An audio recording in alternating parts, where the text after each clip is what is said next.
Well, our 20th anniversary Colorado truck isn't quite ready for WeatherTech products just yet. It soon will be. You know, it's funny because over the years we've been working with WeatherTech, we've seen the company really evolve.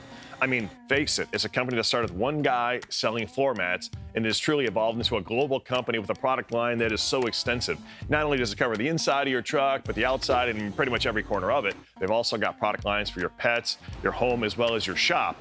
You know, there's a lot of things to like about WeatherTech products, but there is one thing that really stands out to us.